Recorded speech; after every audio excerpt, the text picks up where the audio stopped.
नमस्कार दोस्तों, डेट है आज की 15 जून 2023 और स्वागत है आपका एटोएल डिस्कशन में।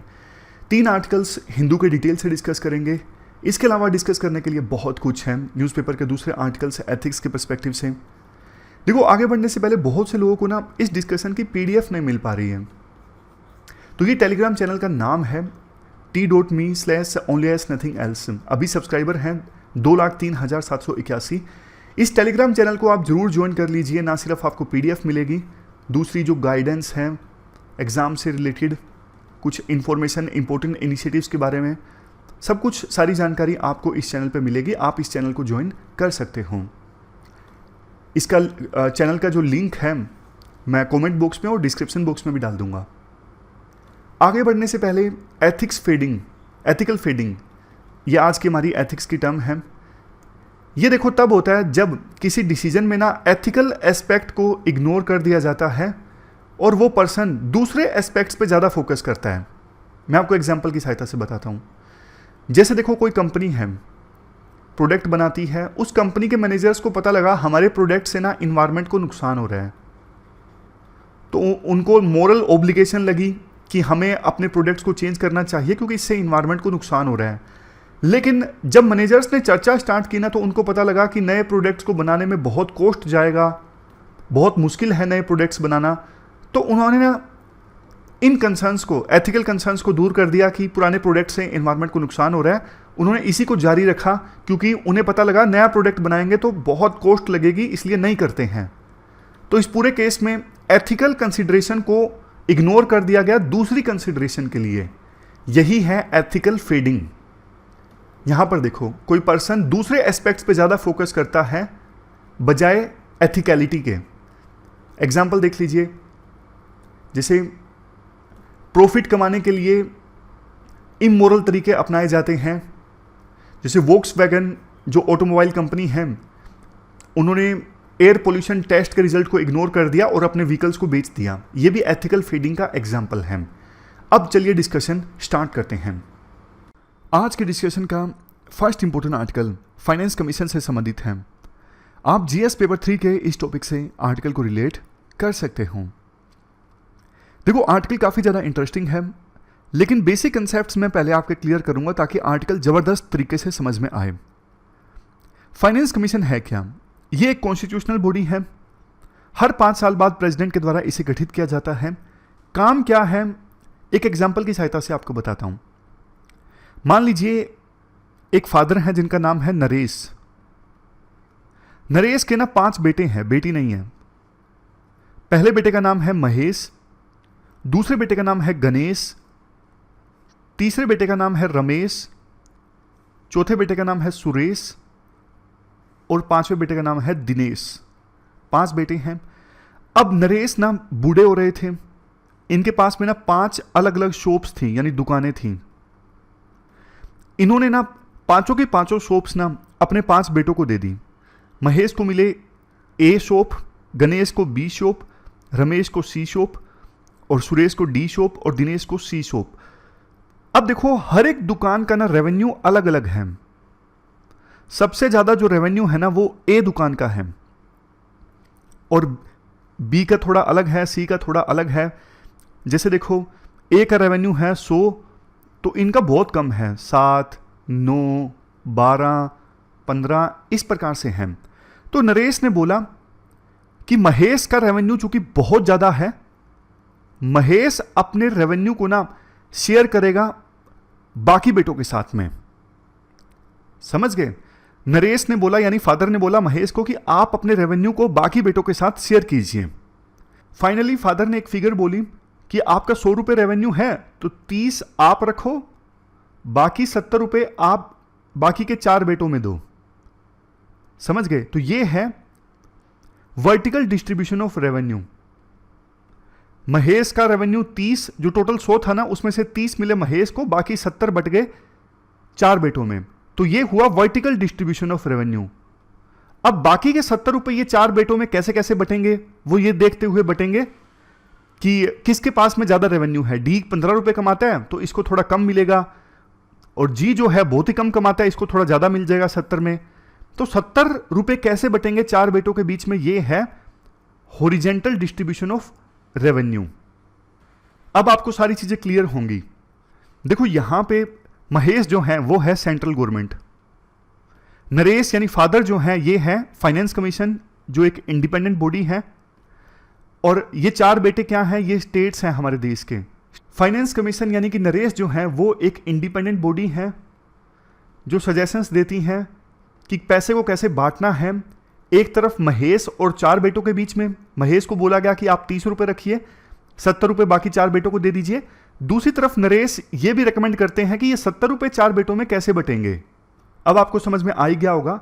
फाइनेंस कमीशन रेकमेंड करती है कि सेंटर और स्टेट्स के बीच में रेवेन्यू किस प्रकार से बटे, क्योंकि सेंटर के पास में ज़्यादा रेवेन्यू आता है, कॉर्पोरेट टैक्स और कई तरह के टैक्स हैं जिससे सेंट्रल गवर्नमेंट के पास में रेवेन्यू इकट्ठा होता है। तो लास्ट फाइनेंस कमीशन ने रिकमेंडेशन दी थी कि 41% जो रेवेन्यू है वो सेंटर के पास रहे, बाकी जाए स्टेट्स के पास में।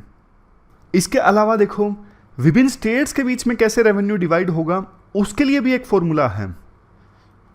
14th फाइनेंस कमीशन ने ये फॉर्मूला सजेस्ट किया था, 15th फाइनेंस कमीशन ने ये फॉर्मूला सजेस्ट किया था कि जो 59 रुपए स्टेट्स को मिले वो 59 रुपए यानी 59% रेवेन्यू अब कैसे डिवाइड होगा विभिन्न स्टेट्स के बीच में, उसके लिए ये फॉर्मूला अपनाया जाएगा। जैसे देखो इस एग्जाम्पल में तो नरेश जो फादर थे यानी फाइनेंस कमीशन, उन्होंने तो सीधा कह दिया था जिसके पास में कम रेवेन्यू है उसको ज़्यादा मिलेगा। लेकिन देखो असल में बहुत सारे फैक्टर्स को कंसिडर किया जाता है ये डिसाइड करने के लिए कि कौन से स्टेट को कितना मिलेगा। सबसे पहले है इनकम डिस्टेंस। इनकम डिस्टेंस मतलब देखा जाता है particular state, for example Bihar है।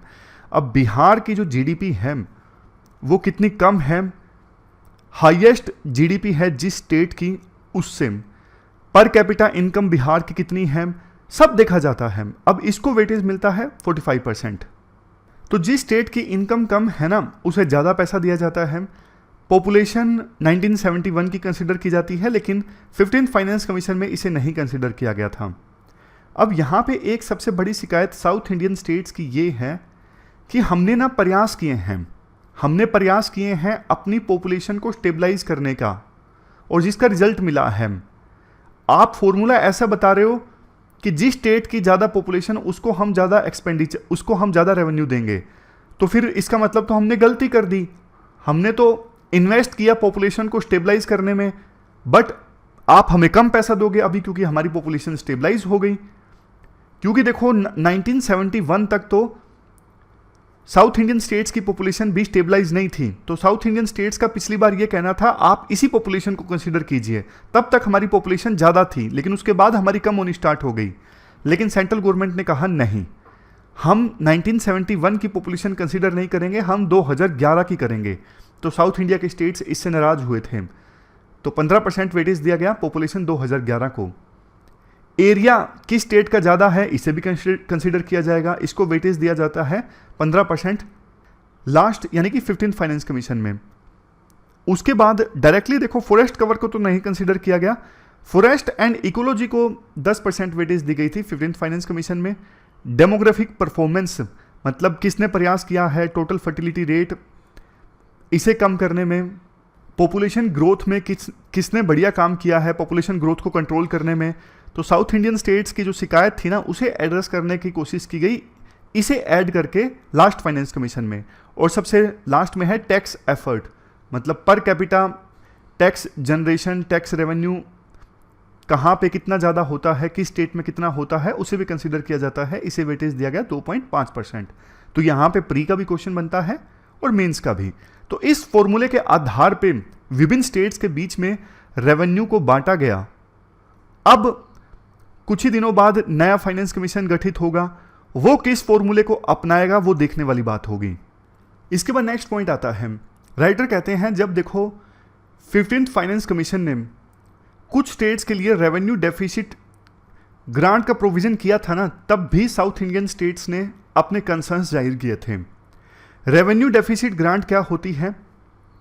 रेवेन्यू डेफिसिट ग्रांट मतलब देखो, अब मान लीजिए कुछ स्टेट्स ऐसे हैं जो इतना रेवेन्यू भी नहीं जनरेट कर पाए, मतलब उन्होंने सारा रेवेन्यू जोड़ लिया जो उन्होंने खुद से जनरेट किया, उसके बाद सेंट्रल गवर्नमेंट से मिला वो भी जोड़ लिया, सब कुछ जोड़ के भी वो स्टेट्स अपने राज्य में बेसिक सर्विसेज नहीं प्रोवाइड कर पा रहे हैं। बेसिक सर्विसेज जैसे एजुकेशन, हेल्थ केयर। तो ऐसे राज्यों के लिए 15th फाइनेंस कमीशन ने रेवेन्यू डेफिसिट ग्रांट का प्रोविजन किया कि यार सारा रेवेन्यू जोड़ लिया हमने, सेंट्रल गवर्नमेंट से आपको जो रेवेन्यू मिला वो भी जोड़ लिया, जो आपने इकट्ठा किया वो भी जोड़ लिया, बावजूद इसके फिर भी आप बेसिक सर्विसेज को नहीं दे पा रहे हो तो कोई बात नहीं, हम आपको थोड़ा पैसा और देते हैं, जो रेवेन्यू आपका कम रह गया है वो हम आपको ग्रांट के तौर पे देते हैं, ताकि कम से कम बेसिक सर्विस तो आप अपने लोगों को प्रोवाइड कर लो ना यार। रेवेन्यू डेफिसिट ग्रांट का मकसद ही ये है। लेकिन देखो कंसर्न ये है, अब वो राज्य हैं जो ज़्यादा रेवेन्यू जनरेट कर रहे हैं, उनसे रेवेन्यू लेके दिया जाता है ऐसे स्टेट्स को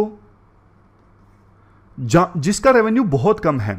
अब ऐसे राज्य जिनका रेवेन्यू बहुत कम है उनको रेवेन्यू डेफिसिट ग्रांट देनी पड़ रही है ताकि वो बेसिक सर्विस प्रोवाइड कर लें। उनके पास तो कोई मोटिवेशन ही नहीं है ना, उनको लगेगा यार हमारा रेवेन्यू कम भी रह गया तो फाइनेंस कमीशन हमें दे ही देगा, बेसिक सर्विस तो हम प्रोवाइड कर ही देंगे ना, क्या दिक्कत है। तो यहाँ पे ये जो चीज़ है ना कंसर्निंग है साउथ इंडियन स्टेट्स की और कुछ दूसरे राज्यों के भी।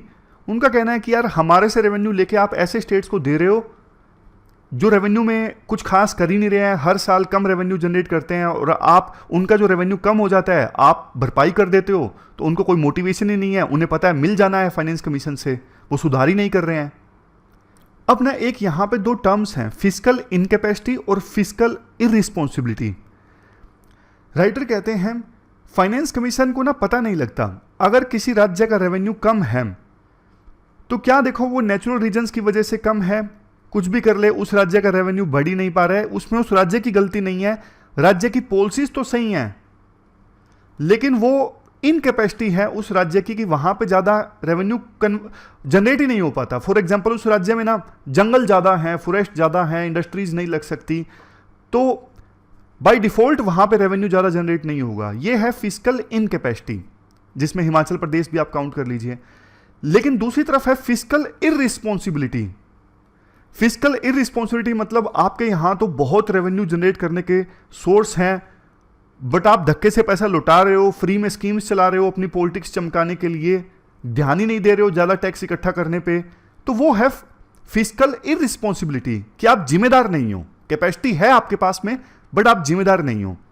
फाइनेंस कमीशन को ना ये देखना चाहिए वो राज्य है जहां पे कैपेसिटी ही नहीं है, जंगल वगैरह हैं, उनको तो चलो रेवेन्यू डेफिसिट ग्रांट दी जाए, लेकिन ऐसे स्टेट्स जो इररिस्पॉन्सिबल हैं, जो ज्यादा सीरियस नहीं है रेवेन्यू को इकट्ठा करने के लिए, लुटा रहे हैं पैसा, ढंग से खर्च नहीं कर रहे हैं, तो उनको रेवेन्यू डेफिसिट ग्रांट नहीं देनी चाहिए फाइनेंस कमीशन को। अब देखो हो क्या रहा है, साउथ इंडिया के राज्यों के बीच और नॉर्थ इंडिया के राज्यों के बीच में डिवाइड जो है ना इंक्रीज हो रहा है।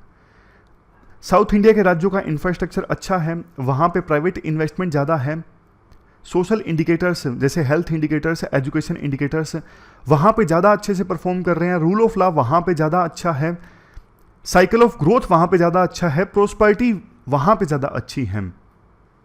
तो अब साउथ इंडिया के राज्यों की शिकायत ये है कि फाइनेंस कमीशन ना हमसे पैसे लेता है।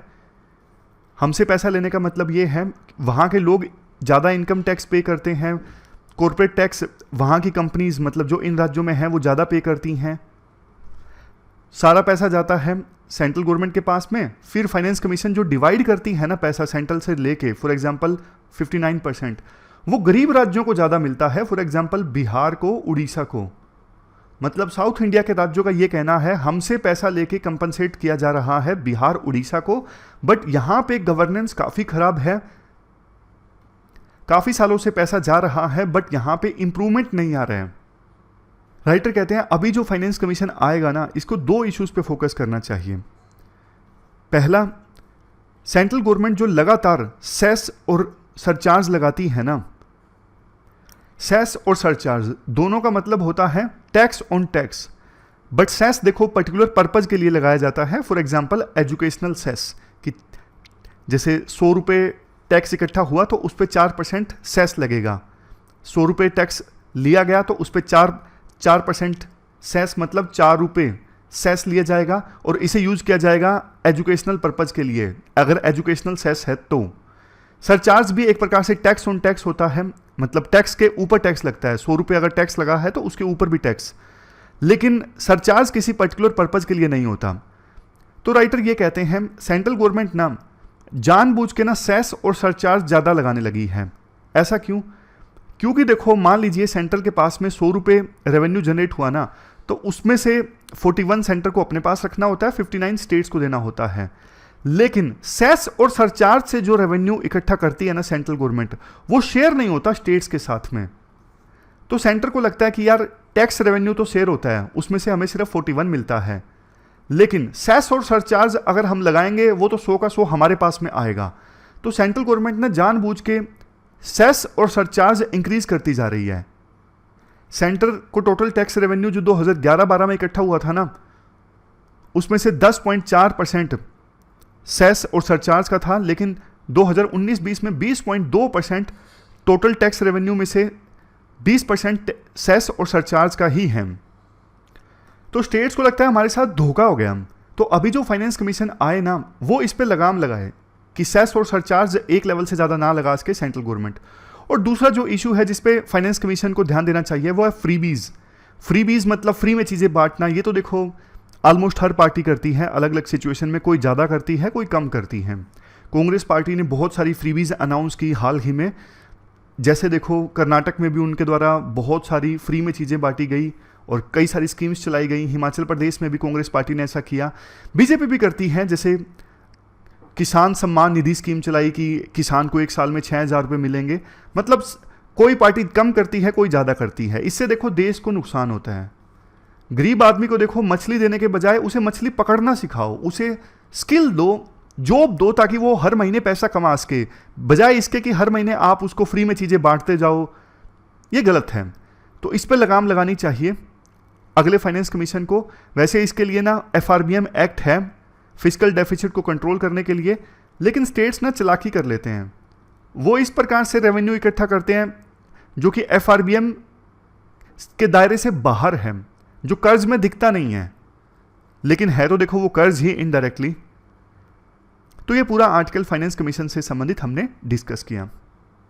इसके बाद नेक्स्ट आर्टिकल ICDS स्कीम से संबंधित है। आप GS पेपर सेकंड के इस टॉपिक से आर्टिकल को रिलेट कर सकते हो। देखो ICDS स्कीम के बेसिक्स पहले मैं आपको क्लियर करता हूँ। 1975 में सरकार ने ये स्कीम लॉन्च की थी, क्योंकि हमारे देश में बहुत से बच्चे ऐसे थे, छोटे बच्चे जिनकी एज 6 साल से पहले, लेकिन वो स्टंटिंग का शिकार, यानी एज के हिसाब से हाइट नहीं बढ़ पाई, वेस्टिंग का शिकार, मतलब हाइट के हिसाब से वेट नहीं बढ़ पाया, खून की कमी, ऐसी बहुत सी शिकायतें आ रही थीं। तो उन्हीं को ध्यान में रखते हुए ये स्कीम लॉन्च की 1975 में। स्कीम वैसे दोनों के लिए है, 6 साल से कम उम्र के बच्चों के लिए भी है और उनकी मदर्स के लिए भी है। जैसे महिला जब अपने बच्चे को दूध पिला रही है या फिर प्रेग्नेंट, उनके लिए भी प्रोविज़न है इस स्कीम के अंदर। देखो क्या कुछ है इस स्कीम में, जैसे हर गांव में थोड़े थोड़े डिस्टेंस पे ना आंगनवाड़ी सेंटर खोला जाएगा। आंगनवाड़ी सेंटर जहाँ पे 6 साल तक के बच्चों को प्री स्कूल एजुकेशन मिलेगी, उनके बैलेंस डाइट दी जाएगी ताकि उनके न्यूट्रिशन की कमी ना रहे। मदर को भी, जो प्रेग्नेंट है या फिर दूध पिला रही हैं, उनको भी बढ़िया से उनके न्यूट्रिशन का ख्याल रखा जाएगा। इम्यूनाइजेशन पे भी ध्यान दिया जाएगा, चूँकि छोटे बच्चे वहाँ पे आएंगे 6 साल से कम के, तो उनकी वैक्सीनेशन वगैरह वो भी किया जाएगा। इसके अलावा कॉन्ट्रासेप्टिव काउंसलिंग, जैसे फैमिली प्लानिंग कैसे करनी है, ये सारी चीज़ें आंगनवाड़ी सेंटर के थ्रू होती थी और ये सब चीज़ें आती हैं ICDS स्कीम के अंदर। बढ़िया काम किया अभी तक। और देखो, लेकिन अभी भी हमारे देश में ना बहुत से बच्चे ऐसे हैं जो मालन्यूट्रिशन का शिकार हैं, जो स्टंटिंग का शिकार हैं, वेस्टिंग का शिकार हैं। बहुत सारे ग्लोबल सर्वेज आते हैं, मान भी लिया कि कुछ ग्लोबल सर्वेज अच्छा रिजल्ट नहीं देते, लेकिन ये बात सच है, अभी भी हमारे देश में इस स्कीम के जो ऑब्जेक्टिव थे ना वो अभी अचीव नहीं हुए हैं। अब तो देखो ये जो ICDS स्कीम है ना, इसको पोषण 2.0 में डाल दिया गया है। राइटर कहते हैं देखो ICDS स्कीम जो कि अब है पोषण 2.0 प्रोग्राम में, इस प्रोग्राम को सफल बनाने में ना आंगनवाड़ी वर्कर्स का बहुत बड़ा रोल है। क्योंकि मैंने आपको बताया बहुत सारी सर्विसेज प्रोवाइड की जाती हैं आंगनवाड़ी के द्वारा। वहाँ पे जो आंगनवाड़ी वर्कर हैं वही तो बैलेंस डाइट देते हैं बच्चों को, वही तो प्री स्कूल एजुकेशन देते हैं, वही तो कॉन्ट्रासेप्टिव काउंसलिंग देते हैं, सब कुछ तो आंगनवाड़ी वर्कर ही करते हैं ना। अब तो उनको स्मार्टफोन भी दिया गया है पोषण 2.0 अभियान के तहत, ताकि वो प्रैक्टिकल टास्क परफॉर्म कर सकें, जैसे delivering health education, feeding programme को मैनेज करना, ऑक्सिलरी नर्स मिडवाइफ्स जो डिलीवरी वगैरह करवाती हैं उनके साथ कोऑर्डिनेट करवाना, या फिर दूसरे हेल्थ केयर प्रोफेशनल्स के साथ कोऑर्डिनेट करना। तो इसके लिए आंगनवाड़ी वर्कर्स को ना स्मार्टफोन दिए गए हैं। राइटर का सजेशन ये है, आंगनवाड़ी वर्कर्स की ना संख्या इंक्रीज कर दो, इससे ना बहुत सारे फायदे होंगे। 5 फायदे होंगे। सबसे पहला, ज़्यादा आंगनवाड़ी हेल्थ वर्कर होंगे, ज़्यादा अच्छे हेल्थ और एजुकेशनल आउटकम आएंगी, यानी बच्चे ज़्यादा अच्छे से सीखेंगे, उनकी हेल्थ ज़्यादा अच्छे से इंश्योर होगी। सर्वे से रिजल्ट भी सामने आया है, अगर आधे आंगनवाड़ी वर्कर्स इंक्रीज किए जाते हैं ना, तो बच्चों को ज़्यादा समय तक एजुकेशन दी जाती है, उनका language test score, math test score, ये सब इंक्रीज हुआ है। दूसरा, अगर आंगनवाड़ी वर्कर्स की संख्या इंक्रीज होती है ना, तो सर्वे से सामने आया चाइल्ड स्टंटिंग और सीवियर मालन्यूट्रिशन के कम केस सामने आए। तीसरा, कॉस्ट जो इंक्रीज होगी ना आंगनवाड़ी वर्कर्स के बढ़ने से, वो बहुत कम है एज कंपेरिजन टू जो फायदा होगा, जो आउटकम आएगी। क्योंकि देखो ये उम्र बहुत क्रिटिकल होती है, आपको भी पता है, 6 साल से कम एज की जो उम्र होती है ना, इसी एज में बच्चे का दिमाग डेवलप होता है, बच्चे का ना सिर्फ मेंटल बल्कि फिजिकल डेवलपमेंट होता है। तो इसके लॉन्ग टर्म बेनिफिट काफ़ी ज़्यादा होते हैं अगर इस उम्र में बच्चा सीखता है। चौथा, जो नए वर्कर्स आएंगे ना, उनको बोला जाए कि आप सिर्फ प्री स्कूल एजुकेशन पे यानी अर्ली चाइल्डहुड एजुकेशन पे फोकस कीजिए, और जो पुराने वर्कर्स हैं उनको बोल दिया जाए कि आप चाइल्ड हेल्थ और न्यूट्रिशन पे ज़्यादा समय बिताइए। 5वां फायदा, इससे देखो रूरल एरियाज में बहुत सारी जॉब्स भी जनरेट होंगी। नए जो आंगनवाड़ी वर्कर्स आएंगे उनको जॉब मिलेगी ना, तो रूरल एरियाज में डिमांड भी इंक्रीज होगी। लास्ट में राइटर बोलते हैं, देखो ये जो स्कीम्स है ना, पोषण 2.0, सक्षम आंगनवाड़ी, ये सेंट्रली स्पॉन्सर्ड स्कीम है। मतलब इस स्कीम को चलाने के लिए ना एक्सपेंडिचर डिवाइड होता है सेंटर और स्टेट्स के बीच में, और सारा एग्जीक्यूशन स्टेट गवर्नमेंट्स के द्वारा किया जाता है। तो ये स्टेट गवर्नमेंट के हाथ में है कि आंगनवाड़ी वर्कर्स की संख्या को इंक्रीज करना। अभी जो डेटा अवेलेबल है ना, उसके अनुसार ICDS स्कीम की इंप्लीमेंटेशन का लेवल अलग अलग है अलग राज्यों में। किसी राज्य में अच्छी तरह से इंप्लीमेंट हो रही है, किसी राज्य में थोड़े कम अच्छे से, कहीं कहीं पर आंगनवाड़ी वर्कर्स की स्किल काफ़ी अच्छी है, कहीं पर नहीं अच्छी है। तो ट्रेनिंग प्रोग्राम में फर्दर इन्वेस्ट करने की आवश्यकता है वहाँ पर जहाँ पर ट्रेनिंग अच्छी नहीं है आंगनवाड़ी वर्कर्स की, और आंगनवाड़ी सेंटर्स में ना इंफ्रास्ट्रक्चर को इम्प्रूव करने की अर्जेंट आवश्यकता है। बहुत फ़ायदा होगा इसका। जैसे देखो एग्जाम्पल के तौर पर 2.5 आंगनवाड़ी सेंटर्स ऐसे हैं, 2.5 लाख, 2.5 लाख आंगनवाड़ी सेंटर्स ऐसे हैं जहाँ पे टॉयलेट वगैरह नहीं है। 1.5 लाख आंगनवाड़ी सेंटर्स ऐसे हैं जहाँ पे पीने की पानी की व्यवस्था नहीं है। तो ये पूरा आर्टिकल हमने डिस्कस किया आंगनवाड़ी वर्कर्स से संबंधित। अब next article male centric medicine से संबंधित है। आप GS पेपर सेकंड के इस टॉपिक से आर्टिकल को रिलेट कर सकते हो। इसमें देखो एक पॉइंट ही है जिसको बढ़ा चढ़ा के बताया गया है, मतलब एक्सपेंड करके बताया गया है। बढ़ा चढ़ा के मतलब इंपॉर्टेंस से नहीं, मतलब एक ही पॉइंट को ज़्यादा लंबा खींच के।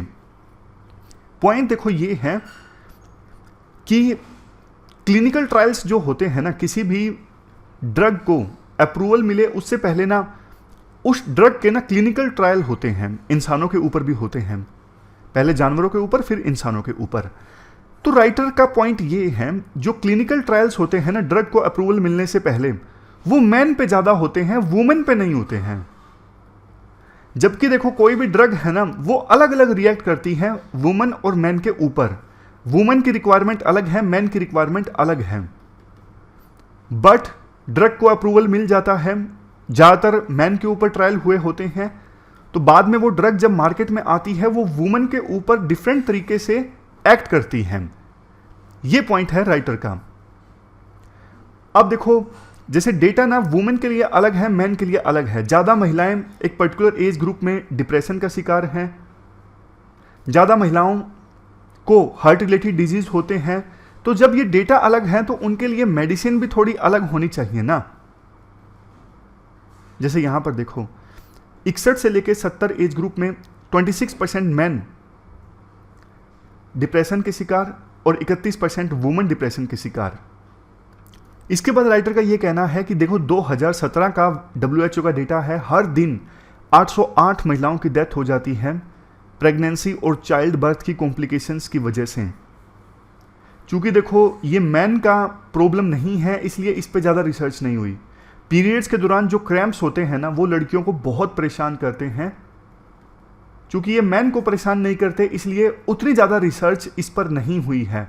अगर ये क्रैम्प्स मैन को होते तो इस पर बहुत ज़्यादा रिसर्च होती, बहुत अच्छे सॉल्यूशंस इसके मार्केट में आते। तो पॉइंट पूरे आर्टिकल का यही है, जो टाइटल है मेल सेंट्रिक मेडिसिन है ज़्यादातर अभी मार्केट में, जो महिलाओं की हेल्थ पर गलत असर डाल रही हैं। चलते हैं आगे। इसके बाद देखो न्यूज़पेपर के आर्टिकल्स देख लेते हैं एथिक्स के पर्सपेक्टिव से। ये न्यूज़ है देखो साइंस एंड टेक की, लेकिन इसमें एथिक्स का एंगल है। क्या है ये न्यूज़? देखो कई बार ना कोई जो एनिमल है वो मान लीजिए ह्यूमन एरिया में आ गया, रेजिडेंशियल एरिया में आ गया, तो उसके साथ क्या होता है, उसको पकड़ने के लिए या तो बेहोश कर दिया जाता है या फिर उसे मार भी दिया जाता है बहुत बार, अगर फॉरेस्ट ऑफिशियल्स टाइम पर ना पहुंचे तो अब ना साइंटिस्ट ना एक नया तरीका इजाद कर रहे हैं, एनिमल्स का जो बिहेवियर है वो चेंज कर दिया जाए। कैसे चेंज किया जाए बिहेवियर? जैसे फार्मर्स को बोला जाता है कि आप खेतों के चारों ओर ना बी फेंसिंग का इस्तेमाल कीजिए। बी फेंसिंग मतलब जो मधुमक्खी होती है ना, उसकी फेंसिंग कीजिए, थोड़ी डिस्टेंस पे मधुमक्खी होनी चाहिए, ऐसा कुछ आप कीजिए। क्योंकि ना एलिफेंट्स को मधुमक्खियों से बहुत डर लगता है। अगर आप बी फेंसिंग करोगे तो हाथी जो है आपके खेत में आएंगे ही नहीं। आप और एग्जाम्पल देख लीजिए केन टोड्स का। केन टोड्स मतलब मेंढक हैं, जिनको 100 साल पहले ऑस्ट्रेलिया में इंट्रोड्यूस किया गया था पेस्ट खत्म करने के लिए। बट ये जो केन टोड्स यानी मेंढक है ना, बहुत जहरीले हैं। इनको जब प्रीडेटर्स खाते हैं ना तो उनमें भी जहर फैल जाता है, जैसे मगरमच्छ या फिर बड़ी छिपकलियां। तो राइटर का पॉइंट ये है कि प्रीडेटर्स जैसे क्रोकोडाइल्स को ट्रेन किया जाए, उनका बिहेवियर चेंज किया जाए कि वो केन टोड्स को ना खाएं। और मैं आपको एक तीसरा एग्जाम्पल भी दे देता हूं। जैसे देखो कुछ इंडेंजर्ड स्पीसीज हैं, कोई पक्षी है इंडेंजर्ड है, खतरे में है, उसकी संख्या कम हो रही है, तो उसके आस पड़ोस के एनिमल्स को या फिर जो भी शिकार करते हैं ना उस पक्षी के अंडों का, तो उनको ट्रेन किया जाए कि इन्हें छोड़ दें। ये इसे आप बोलोगे कि एनिमल्स के बिहेवियर को चेंज किया जा रहा है कंजर्वेशन के पर्सपेक्टिव से, कि कंजर्व किया जा सके कुछ एनिमल्स को या फिर बर्ड्स को। क्या ये सही है गलत है? कुछ लोग कहते हैं देखो उनको मारने से या फिर उनको बेहोश करने से तो सही है, कम से कम बिहेवियर को चेंज किया जा रहा है ताकि अन्य एनिमल्स को बचाया जा सके या फिर उनको खुद को बचाया जा सके। कुछ लोग बोलते हैं इसमें एथिकल डायमेंशन है। एथिकल डायमेंशन ये है, आप नेचर के साथ छेड़छाड़ कर रहे हो।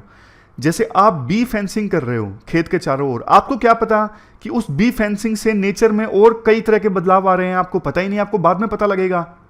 आप शोर करके किसी एनिमल को भगा रहे हो ताकि उसे बचाया जा सके, आपको क्या पता उस शोर से, उस नॉइज से एनिमल को बहुत ज़्यादा ट्रामा हो रहा है, या फिर नेचर में मौजूद कुछ अन्य स्पीसीज ऑर्गेनिजम्स ऐसे हैं जिनको बहुत नुकसान पहुंच रहा है, आपको कैसे पता? तो इसलिए कुछ लोग इसे सही बताते हैं, कुछ लोग खराब बताते हैं बिहेवियर चेंज जो एनिमल्स का किया जाता है कंजर्वेशन के पर्सपेक्टिव से इस चीज को। आगे देखो एक न्यूज़ है, इस पे एक क्वेश्चन मैं आपसे पूछता हूं। 28 नीट एस्पायरेंट्स कोड चीटिंग इन 5 ईयर्स। पिछले 5 सालों में 28 नीट एस्पायरेंट्स ऐसे हैं जो चीटिंग करते पाए गए। क्वेश्चन मेरा आपसे ये है कि आप एग्जाम में बैठे हो, सिविल सर्विसेज का एग्जाम है, और एग्जाम में आप देखते हो कि आपका जो दोस्त है वो ब्लूटूथ से चीटिंग कर रहा है। अभी एग्जामिनर ने नहीं देखा है वो ब्लूटूथ से चीटिंग कर रहा है, तो आप डायलेमा में फंस गए हो कि मैं उसकी चीटिंग के बारे में एग्जामिनर को बताऊं या फिर ना बताऊं। सिंपल सा पॉइंट है, इस पर यूपीएससी ने क्वेश्चन पूछा भी है, मैं आपका आंसर जानना चाहता हूं ताकि आप लोग भी एक दूसरे के आंसर से सीखो। ऐसी सिचुएशन में आप क्या करोगे? एग्जाम हॉल में बैठे हो, आपका दोस्त चीटिंग कर रहा है ब्लूटूथ से, आपको अभी भी पता लगा है, तो आप उस सिचुएशन में क्या करोगे? क्या एग्जामिनर को बताओगे? क्या दोस्त को बोलोगे कि ये मत करे? क्या एक्शन लोगे आप उस समय पे और क्यों? What action you will take and why, इसको आप जस्टिफाई कीजिए, आंसर कमेंट बॉक्स में दीजिए। अब जल्दी से समरी देख लेते हैं जो आर्टिकल्स हमने डिस्कस किए। ये ICDS आर्टिकल की समरी है। शुरू में हमने इंट्रोडक्शन में डिस्कस किया, अभी भी बच्चे बहुत सारे स्टंटिंग वेस्टिंग का शिकार हैं। ICDS स्कीम की इंपॉर्टेंस हमने समझी, क्या क्या मिलता है इस स्कीम में, न्यूट्रिशन, हेल्थ, 0 से 6 साल तक के बच्चों के लिए, लैक्टेटिंग मदर्स, वो मदर्स जो दूध पिला रही हैं उनके लिए इस स्कीम को एसेस करने की आवश्यकता है ताकि और बेहतर रिजल्ट प्रोड्यूस किए जा सकें। सजेशन राइटर देते हैं आंगनवाड़ी वर्कर्स की संख्या को इंक्रीज़ किया जाए। अब बताते हैं इसके फ़ायदे क्या होंगे। बहुत सारे फ़ायदे होंगे। हेल्थ और एजुकेशनल आउटकम इंप्रूव होगी, कम बच्चे स्टंटिंग और सीवियर मालन्यूट्रिशन का शिकार होंगे और कॉस्ट बहुत कम है जितना कि फ़ायदा होगा। जो नए वर्कर हैं उनको एजुकेशन पे फोकस करने के लिए कहा जा सकता है, पुराने वर्कर्स को हेल्थ पे। इससे जॉब अपॉर्चुनिटीज़ भी पैदा होंगी। सबसे लास्ट में इम्प्लीमेंटेशन एंड फंडिंग। फंडिंग देखो, सेंट्रली स्पॉन्सर्ड स्कीम है, स्टेट के पास एग्जीक्यूशन है, दोनों मिलकर काम कर सकते हैं। स्टेट गवर्नमेंट्स संख्या को इंक्रीज़ करें। ये लास्ट में कंक्लूजन है जिसमें कहा जाता है स्कीम बहुत क्रूशियल है, प्रॉपर इम्प्लीमेंटेशन होना चाहिए, फंडिंग और इंफ्रास्ट्रक्चर पे भी ध्यान दिया जाए। अब इसके बाद ये क्वेश्चन है जो आपको अटेम्प्ट करना है। ध्यान से स्लाइड को पॉज करके क्वेश्चन पढ़िए और 250 वर्ड्स में इस क्वेश्चन का आंसर दीजिए। ये फाइनेंस कमीशन वाले आर्टिकल की समरी है। इंट्रोडक्शन में हमने डिस्कस किया 15 फाइनेंस कमीशन जल्द ही आ सकता है। हॉरिजेंटल डिस्ट्रीब्यूशन फार्मूला पर सवाल उठ सकते हैं। विभिन्न स्टेट गवर्नमेंट्स के बीच में विभिन्न स्टेट्स के बीच में जो रेवेन्यू डिवाइड होगा ना, इस पे कुछ स्टेट क्वेश्चन उठा सकते हैं। वो बोल सकते हैं कि हमने अच्छा काम किया तो फिर हमें पेनलाइज क्यों किया जा रहा है। फॉर एग्जांपल साउथ इंडिया वाले स्टेट्स बोल सकते हैं कि हमने पॉपुलेशन को कंट्रोल किया है, फिर भी आप रेवेन्यू डिवाइड करने में पॉपुलेशन को ज़्यादा तवज्जो दे रहे हो, 2011 की पॉपुलेशन को। कुछ राज्य ऐसे भी बोल सकते हैं, फॉर एग्जांपल साउथ इंडिया वाले, हमसे टैक्स रेवेन्यू लेके आप उन राज्यों को दे रहे हो जो फिजिकली इररिस्पॉन्सिबल हैं, फिर तो वो अच्छा काम करेंगे ही नहीं। उन्हें पता है फाइनेंस कमीशन हम जितना रेवेन्यू कम पड़ेगा फाइनेंस कमीशन हमें दे देगा। ये एग्जांपल की सहायता से हमने डिस्कस किया था। नॉर्थ और साउथ के बीच में डिवाइड बढ़ता जा रहा है। सजेशंस राइटर देते हैं सेस और सरचार्ज पे लिमिट लगाई जाए, फ्रीबीज बांटना बंद करें विभिन्न गवर्नमेंट्स। कंक्लूजन में कहा जाता है सेस, सरचार्ज और फ्रीबीज इनको एड्रेस किया जाए। इसके बेस पे ये क्वेश्चन आपको अटेम्प्ट करना है।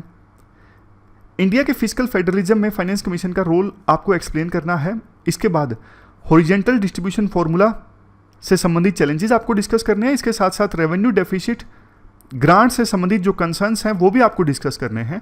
पूरा क्वेश्चन का आंसर आपको देना है 250 वर्ड्स में। तो ये थी हमारी आज की डिस्कशन। फिलहाल इस डिस्कशन में इतना ही है। Thank you very much for discussion.